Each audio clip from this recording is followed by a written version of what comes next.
Hello, thank you for coming. Hello, everyone.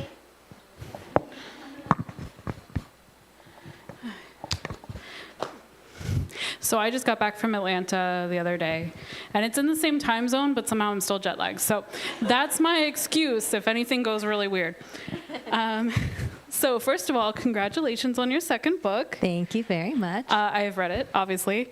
Maybe that's not obvious, but I have read it, and it is very, very funny. I think it's even funnier than your debut, which is saying a lot, because that one was also very funny. So let's just jump right in, I guess. So since this is your second book, how did you find the experience writing your second book compared to your first? Was there like a difference writing on contract versus writing with the hopes that maybe one day you'd get published? Yeah, there's like some ways harder and some ways easier because like you said, with the hopes of someday being promised. So when I wrote Till There Was You, it was my first time trying to write a book. And that was the book that I was querying to get an agent and like trying to get the whole thing off the ground. So, you know, there was like a different kind of pressure. You wanted it to be as good as you can make it. I had so many people read it and give me notes. And you know how it goes when you have so many people read it and give you notes. And you're like, I don't even know what this book is about anymore. So there's all that pressure that you want to get it just right. And so when I sold Till There Was You, I sold it as a 2-book deal. So, which is pretty common for romance. Usually when it's your first book, they usually give you 2 books, so you have a little bit of a backlist, I guess is their reasoning. So I sold Till There Was You and also another book that didn't exist. And so when I wrote Never Planned on You, like some of the pressure was off because it was a done deal. Like it was guaranteed it was going to get published no matter how good or bad it was. And so like that was less stressful, but then there was like the new stress of you have to write it by this time. And they were like, it's due in this time, but actually that's when it's really, really due after you've given it to us earlier. And like that was stressful. And then another thing that was really stressful the second time that was harder was that like now you've been like perceived and you know, people have read your book and their first book and they have opinions, like good opinions and bad opinions. And then you're like writing with that. And the advice that every author gives and never takes is to not read your own reviews. So I was like, I'm gaming this system. And I read, like I filtered. I was like, I'll just read the nice ones. And so like on Goodreads, you can like just do just the 5-star newest. And I was like, this is going to be a nice little, this is going to be nice. But then, you know, you're reading, like the compliments get in your head too, because like people were saying, Till There Was You was so great. I loved that it was a combination of love and grief. Like I think books that have both love and grief are the best books. And I was like, well, this doesn't have grief.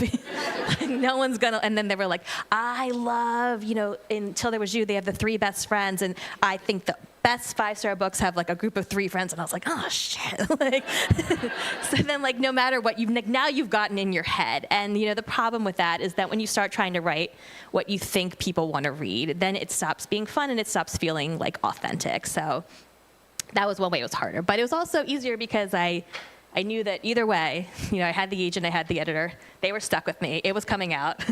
So pros and cons. Yeah, I don't know. I guess I wasn't expecting that having 2 books would be like a very odd number of books, because instead of being compared to people you look up to, you start being compared to yourself, but like 2 years before. And people talk about how you are compared to that person, and you're like, but why don't you still like me? Like, I'm the same person. It's just 2 years later. I should be better at this now. Yeah. But yeah, I sometimes do the 5-star most recent too. And then somebody inevitably is like, other than the characters being really annoying, I love this book, 5 stars. And then I'm like, such a slippery, because they'll trick you with the 5 stars. They'll be like, what I liked about this book was the title and the cover. And actually the characters sucked. Yeah. But 5 stars, and we've got you to read it. Yeah, you have to be really careful sometimes, because people will be like nice and then sneak in one thing that will destroy your soul. Destroy you. So this book is about Allie, and we first met her in Till There Was You, which is your first book, where she was our main character Lexi's best friend from culinary school. Did you know at that point that you were going to be giving her her own book? And at what point did you decide she was going to quit being a chef and try out event planning?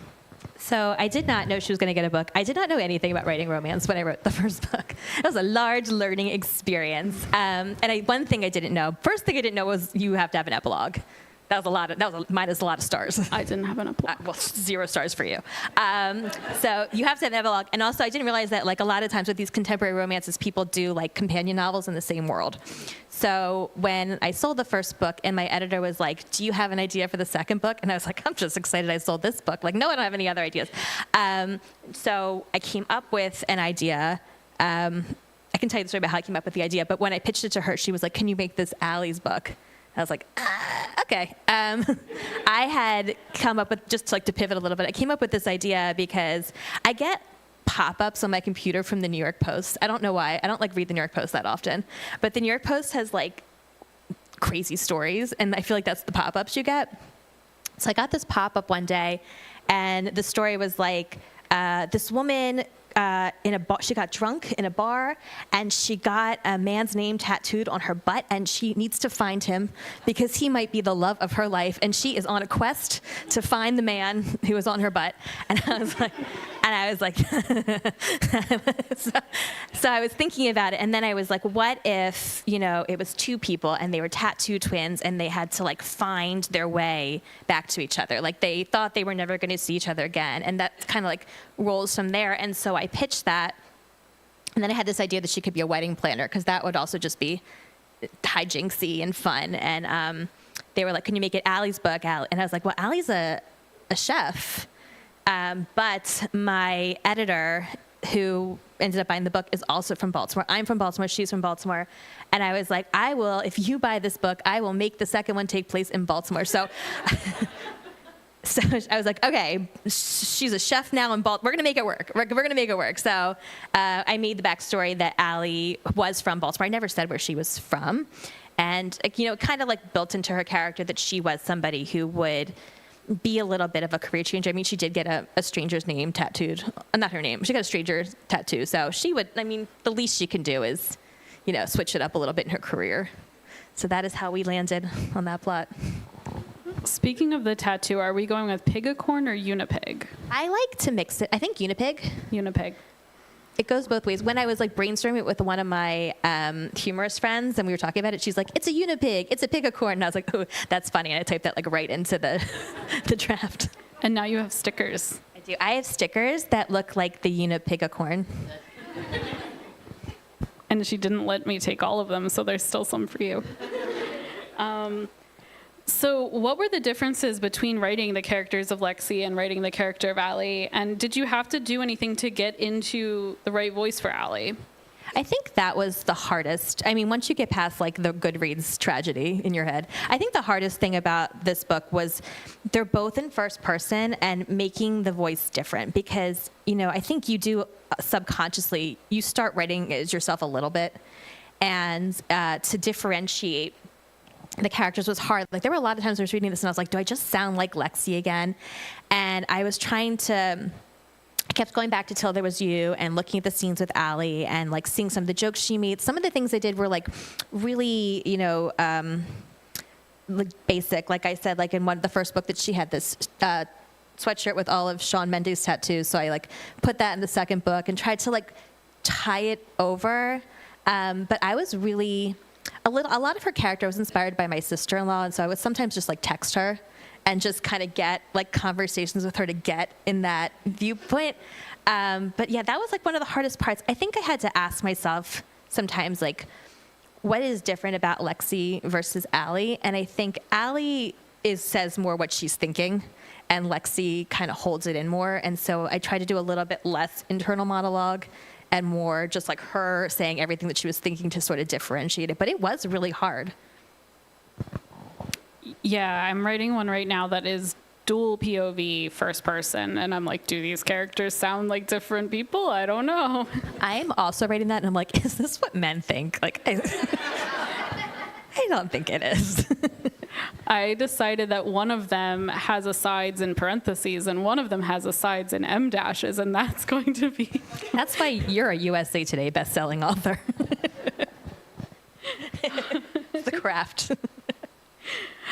So You're from Baltimore. I'm also technically from Baltimore. I was born there. We moved when I was 3.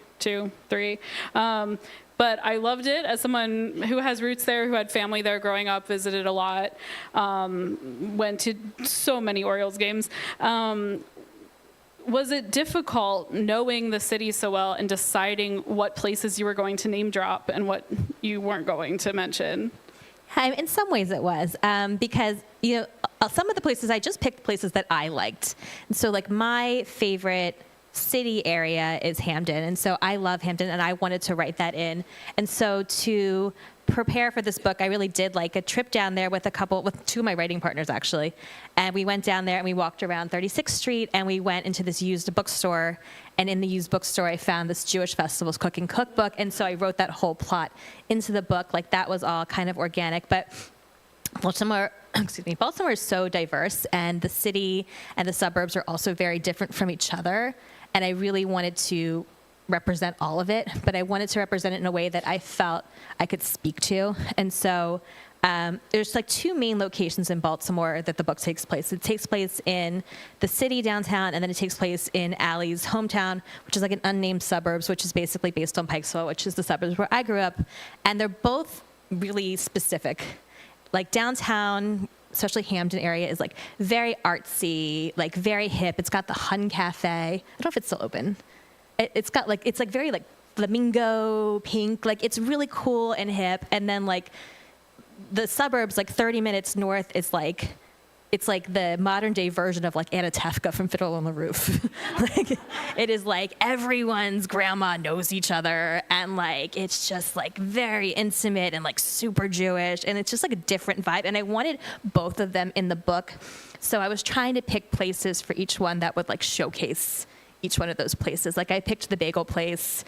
That's a real bagel place. That's like a kind of like a Pikesville staple. But then I also picked that bookstore. I picked that cafe, and then I also threw in PBR, which is where I went for my bachelorette party, because I just thought that would be fun. Yeah, my uncle actually owned a bakery in Pikesville for a large chunk of my childhood, and then it was kosher for a while too. So I have fond memories of going to visit and getting cookies. But speaking of the bagel place, it's called Goldberg's. I don't know if anyone's been. It's fabulous. They have a couple locations, Baltimore, Rockville, Silver Spring. As you can tell, I'm a fan of Goldberg's. So my question for you is, why are Goldberg's bagels so good? Because I think you mentioned in the book that they're like second to New York bagels. Yeah. I mean, I think the short answer to that is that the full name of Goldberg's is Goldberg's New York Bagels. Like, they take it very seriously. And New York bagels are made in a different way. I mean, they're, in addition, like, I think they're baked and boiled, but they're definitely boiled, and not all bagels are boiled. Like, I find here I'm eating a lot of the, like, Wegmans rolls with a hole in the center that they're calling bagels, but they're just bread. Like, they're just baked in a different way. I think that they boil them in like some kind of like rye water. But New York, and I don't know if they're going this far, but like New York bagels have a reputation for being better because of the water in New York. The water in New York has like some kind of like pH. I've researched this. That's better. So I don't know if they're like importing them or what, or if they're just doing the style, but they are really good. And they're also like, you have to have a good ratio of like size of bagel to the hole in the middle to like how hard it is on the outside versus how hard it is on the inside. I feel like it achieves all of those things. We spent a lot of time talking about bagels in my house. That's why I asked. I had a feeling you would know. But another thing I noticed about them the first time I had them that really blew my mind was they double dip. Mm-hmm. So they dip the bottom and the top in like with the everything seasoning. So you're not just getting like a plain bagel bottom and an everything top. That is also, I think, a sign of a next level bagel. Yeah, that's a good bagel. And they have like a whole wheat everything, which is my favorite. And that's a rare combo. Yeah, when you find one of those, because then you can trick yourself into saying it's healthy. It is healthy. It's whole wheat. It's like, this is a grain. I'm eating a whole grain. This is like what's recommended by. I have a slice of tomato in my bagel. Like, this is a salad. I do that with veggie cream cheese. Yeah, totally.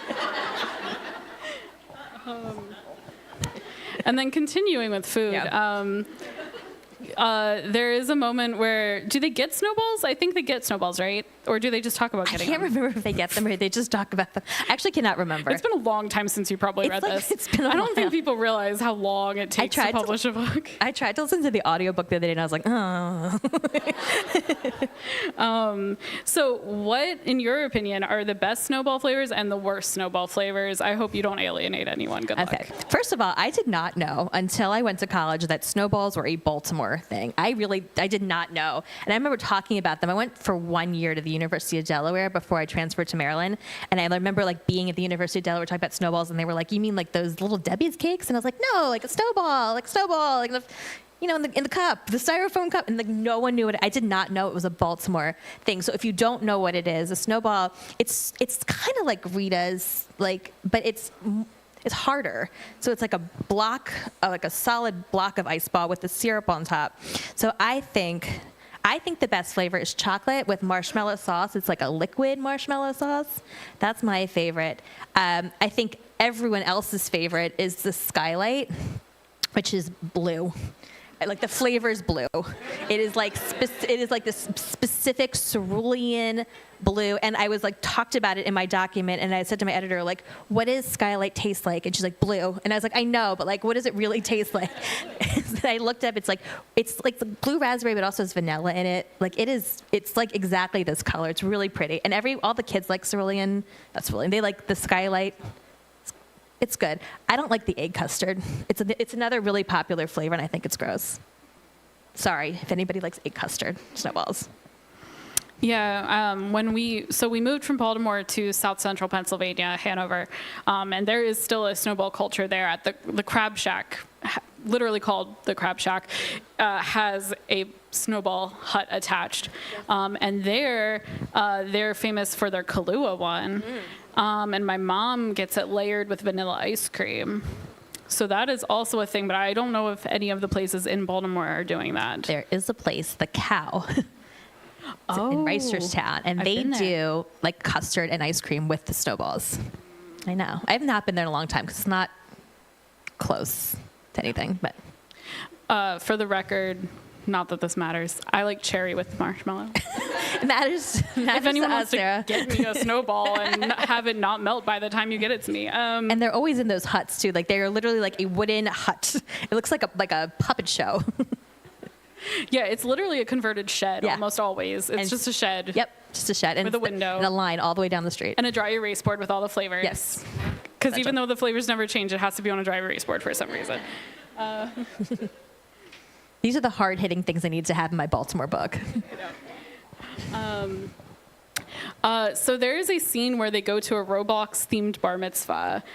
So I wanted to know, getting into the Lindsay lore, what was your bat mitzvah theme? And if you were to redo it now as an adult, which doesn't make any sense, what would it be now? First of all, I feel like we all know what our theme would be now. Like, we've all thought about it. That's such a good question. I feel like asking somebody like what their bat mitzvah theme was is like asking them what their zodiac sign is. Like there's so much to be revealed about your personality. So my bat mitzvah theme was art, because I was very into art. I had a very, my screen name at the time was Art Girl, just in case you were not sure if I really liked art. It was art, but it was also purple. It was specifically purple art. So, and it was like very DIY. Like we had gone to like, I don't even think like Heckinger's exists anymore. It was like a Lowe's. And we went and got like empty paint cans and poured like paint down the sides and put purple balloons in them as centerpieces. And then like one of my neighbors had like a whole bunch of, I don't know what his job was, but he had all this stuff in his basement. He was some kind of collector. So we had like a mannequin that we got from his basement that we dressed up like an artist, and he had like a beret with like the sign-in board was like an easel. But it was also like lightly Titanic because it was 1999.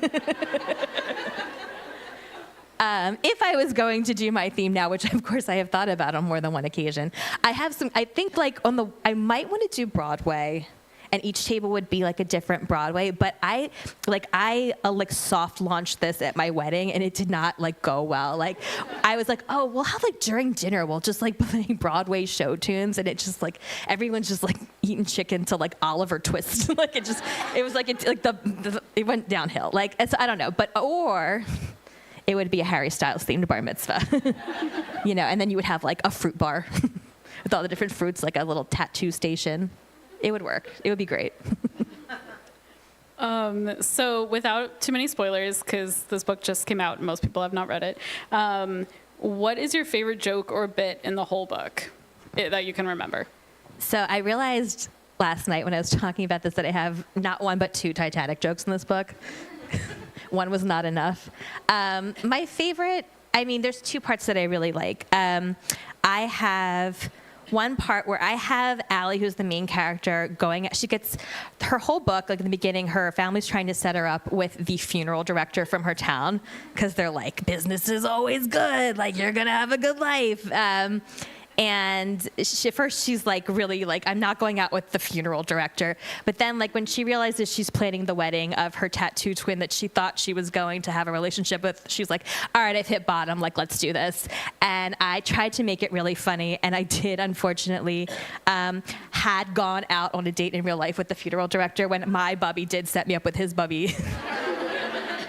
And so I did draw from that, but I tried to make it, I feel bad.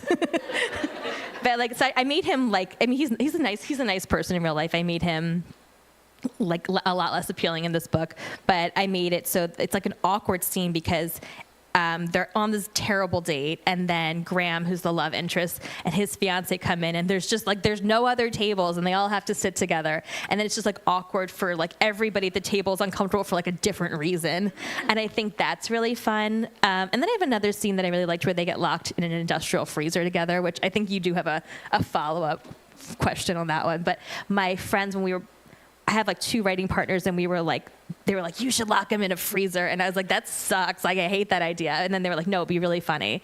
And I do think it was really funny, and it was like funny, and then gets like a little sexy, and then it gets like awkward, and then it gets more funny.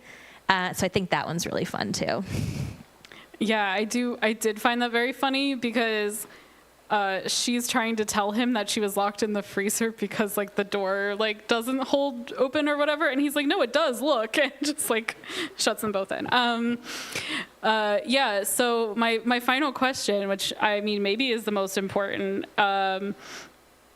in your acknowledgments, you mentioned that you were thanking your husband for his knowledge of industrial freezers, and I think he's a physician. So how did he come by that? I was just curious. First of all, I apologize if you've already heard this story because I've told it a lot of times. So apologies if you've already heard this one. But so before Avi was a doctor and he was in college, he was just a physics student who was also in the marching band, and then on the side worked in the dining hall. He had so many girlfriends. And so he knew about the industrial freezers because he worked in the dining hall. And so when I got this idea and everyone was talking about it, and I was like, you can't like just like be an industrial freezer, you would get locked in. And he was like, you wouldn't get locked in, there's an inner door actuator. And I was like, Evan, you know him. You're like, yeah. And so I was like, I don't know what this means. So, and he was like, just give me the computer. So I have this scene open, and he's just like, look. And I was like, all right, well, I guess we've explained it now. And I turned in this book to my editor, and my editor like flags this, and she's like, why did all of a sudden Graham get so annoying and unlikable? And I was like, because he stopped being a man written by a woman, and now he's just a real man. He's not likable anymore. She was like, please fix this. Like, I don't need to know exactly how the exact workings of the freezer work. So I was like, delete like 7 lines. And I was just like, it doesn't lock from the inside. It's like how it's all like ended up. But I was like, poor Avi. It's like, that was a great story to go out on. Thank you. So I think we're going to turn it over to audience questions. Yes. So. Yep. If you do have a question, just raise your hand. I will bring you the mic. I can ask one as you're thinking, if that's what we want to do. Okay, cool. Lindsay, I was curious, as a writer of these rom-coms, which is a genre that is like a huge seller right now, right? It's probably, like romance in general, I think is the biggest money-making genre in the publishing industry. It also gets a lot of flack. So what are your thoughts on that, and how do you I don't know, cater to a primarily female audience? Like, how do you take all of that into consideration as you are writing, if you do? Yeah. No, that's such a good question, and I think you've hit the nail on the head. It is the highest selling, genre, and it is like carrying the publishing industry, and it still doesn't get any respect. Like Rebecca Yarros's book just came out, and she sold $21 million worth of books in the first week. And I don't remember what publication it was, but someone was like, "Dragon porn's really hot right now," and just like totally degrade. I mean, like she sold more than like I think the blockbuster movies had been making in a month, and it's still not getting like they're still just like, "Oh, it's lady porn," and just like totally disrespectful of it. And it is hard. I mean, I don't know what the answer is. I was on Good Day PA yesterday. And I was in the green room with like all these other men, and it came up that I was a writer, and they were like, "What do you write? Romance?" And I was like, "Yes." Brett Thackeray didn't say that to you, did he? It was Brack Thackeray would never. I know. Okay, great. No, Brack Thackeray was lovely. No, but like, and that's like the expectation that and they're like, "Oh yeah, like my daughter reads that." And I'm like, okay, like, I don't know. It's hard to break away from that. But, I think there's a reason that women, I'm like respectfully, I feel like there's a reason that women like men written by women, and I think that, it's something that we are doing for each other. And so I can't really like be too brought down by like what people think of it when I know that it is a community that is like self-sustaining and that people really like draw pleasure and joy from. So we just keep on keeping it on. And I know you didn't ask me, but Sarah, what do you think?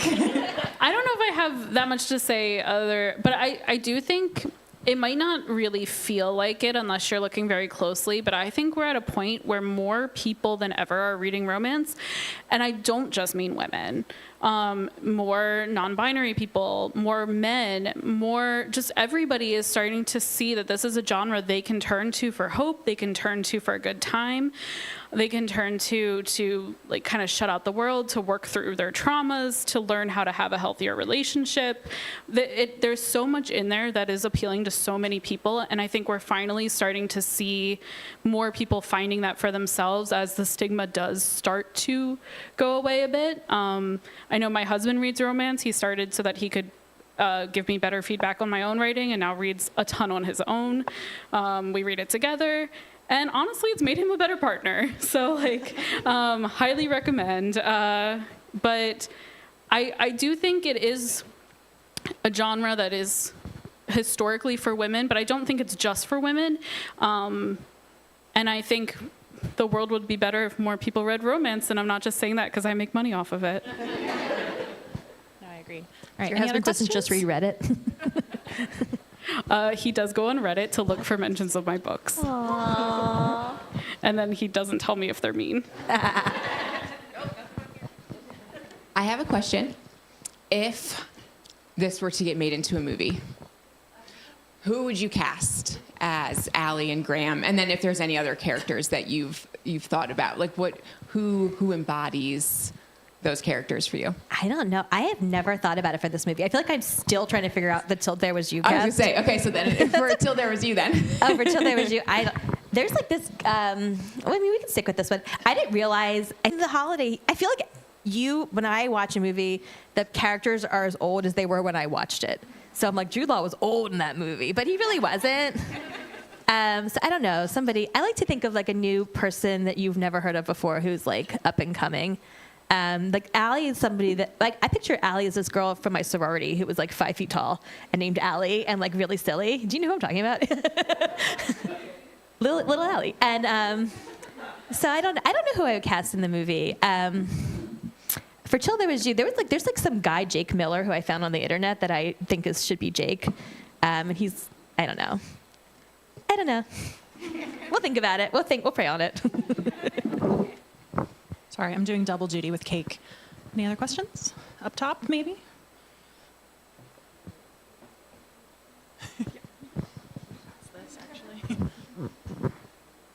I have a question, but also a comment, which is the most masculine thing I could say, I think, which is just Wrestler's Bagels on Simpson Ferry Road in Mechanicsburg. Highly recommend if you're looking for that like New Jersey taste.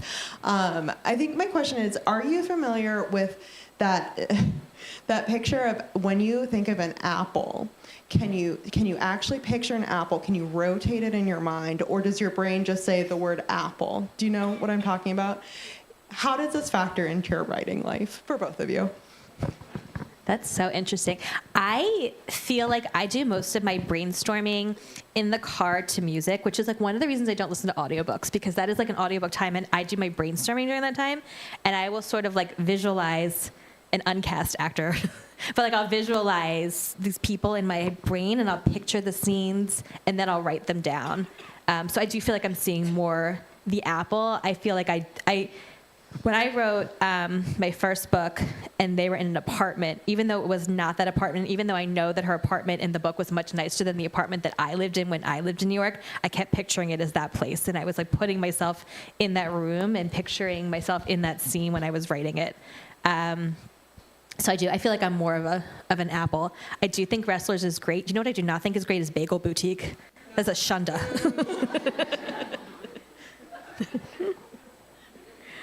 I see the apple. I see like, you know how the apple graphic has like numbers and like there's like the one really, really fully realized apple and then it's like one step down. I'm one step down. Yeah. I'm not seeing like a hyper realistic apple. I'm seeing like a clip art apple, a really good clip art apple, like when you pay for Canva Pro. And I'm imagining that way. But my husband is Word Apple. So it is really interesting because I'll be like, oh, I love that book. It's so cinematic. He's like, I don't do that. So it is interesting to kind of write from that point of view and then immediately give it to someone who does not picture anything and hope it translates well. But maybe that's the secret because then it translates to visual people and people who don't have imaginations.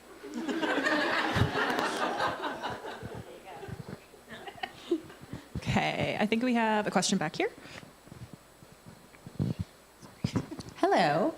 So I have a question. How long did it take you to write the book? And then how long would it be that you would sit at your computer and write, and how much would you write? How many chapters at a time would you get through, or pages, or I'm just curious. It's like there was I one time read an interview with Emily Henry and she said every word is like drawing blood from stone, and I was like, God, that's me. Like I don't have a set word count in a day because I don't focus that well. I try to get like 1,000 to 1,500 a day. It doesn't always happen. But it took me probably like 8 months to write the first drafts. But I'm writing really slowly, but I don't usually do like heavy revisions. I mean, I don't usually have to rewrite. So it took me like 8 months and then probably like another 4 or 5 with my editor. With this book, the first book I edited with my agent, and she was like, oh, it just needs like some like light work. And then like 4 months later and 3 rounds later, she's like, all right, So in this one, we didn't do that. It was just my editor. So I had done a little bit of revision as I was writing with critique partners, and I kind of put in their notes. And then I did, I think, only like 2 rounds with my editor. Then there's your main editor does like content edits. And then after that, you do edits with the copy editor and edits with the proofreader, but those are more minor. So I think all in all, like 13 months maybe. But yes, I try to sit there every day. I have a very, very nice office, and I write on my phone at Get Air. But I try to write in the office. We've got a question up on the mezzanine. Hi, Alex. Is the audiobook out yet? Because we want to listen on the way home. The audiobook is out, and I really like the narrator. I think she sounds, in my mind, like Allie. I think that her British accent sounds Australian, but she's trying, and I really like it. So it is out. Can I go? Yeah. Okay. Can we talk about trends in publishing for a sec? So, Greek mythology retellings from like a feminist point of view, romanticy's taken off. Hockey romance. There's all these trends, and then all of a sudden something hits, and then like the next season of books is like all riffs off that trend. For both of you, how do you as writers, like, how do you navigate that from a publishing perspective and navigate your relationship with your editor on like, you want to write what you want to write, but also there's a market for certain things, and editors want a certain voice or certain plot lines. How do you navigate your own like original creativity with like the demands of the behemoth of publishing? I'm lucky because the reason I got my deal was because I write stuff that's so bonkers that nobody else is writing it. Now, that's separate from sort of the zeitgeist that just kind of naturally happens in pop culture, where my first book was a road trip romance, and it came out with a whole lot of other road trip romances. And of course, none of us knew that at the time because we wrote them like 2-3 years before. And then, you know, last year I had a book with a ghost, and suddenly there were lots of books with ghosts. And it's not that we were like copying each other so much as just something in the air, like something in the water, was making us think of these kind of similar things at the same time. I have a treasure hunt book coming out in the summer. There's another treasure hunt book coming out a month later from my publisher, so they knew what was happening and didn't tell us. But basically, my goal when I'm coming up with an idea is to go so out there that I'm daring someone to write the same book as me. I'm like, if someone else does write this book, then like I have failed. So I keep working at my premises until it is.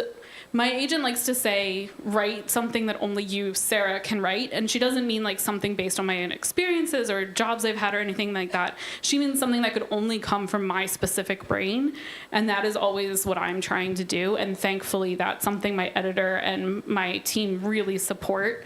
I think that's kind of my niche. That's what they expect of me, and I'm happy to deliver.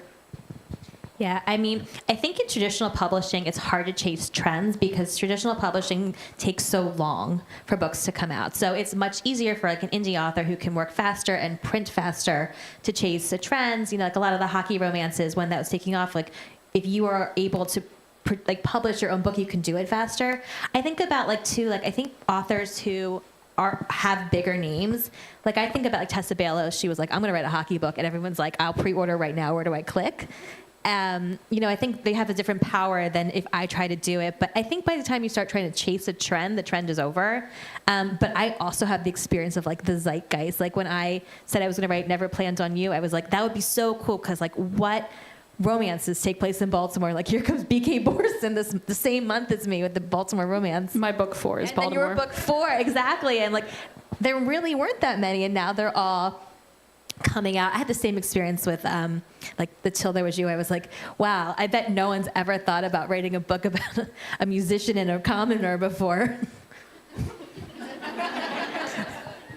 So I don't know. I try not to chase trends. My bigger problem has been that I put a lot of pop culture jokes into my books and then they expire. So like some were like innocuous and some were like less so. Like I put a joke in my very first book that was like, you would be like the next Chrissy Teigen, and then like she had a whole scandal I was writing, and I was like, you would be like a pre-scandal Chrissy Teigen. Like I'm trying to like fix it, and then like I put all these jokes in it about Twitter, and then Twitter was like already X by the time the book came out, and I was like, I'm not doing that again. I'll put something in that's not going to go out of style. And I was like, TikTok. And then like TikTok just banned, and I was like, how is this happening to me again? Like, That's why I stick with stuff that's from the 70s and 80s because it's already stale. yeah. Yeah. Yes, also that. Yes, you can't go wrong with the Titanic joke. It's gonna hit every time. Ooh. Okay, that's Sorry. all we have time for. No, just kidding.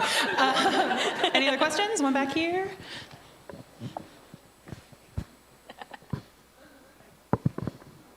How many books are you planning to write? And if you're planning, what are you going to name them?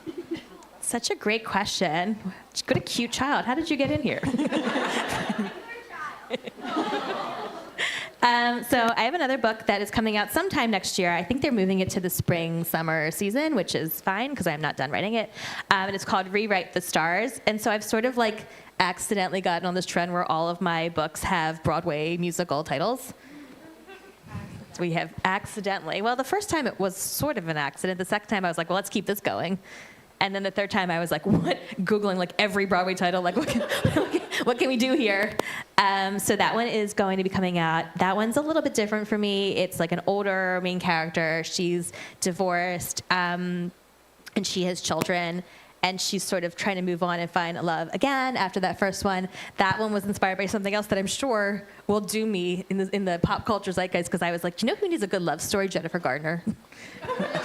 And we're going to give her one. So I kind of like was inspired by that dynamic. So probably she'll, I don't know, hopefully she'll stay clean.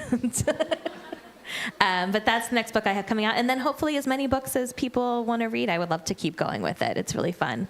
And then we'll see how many books you write.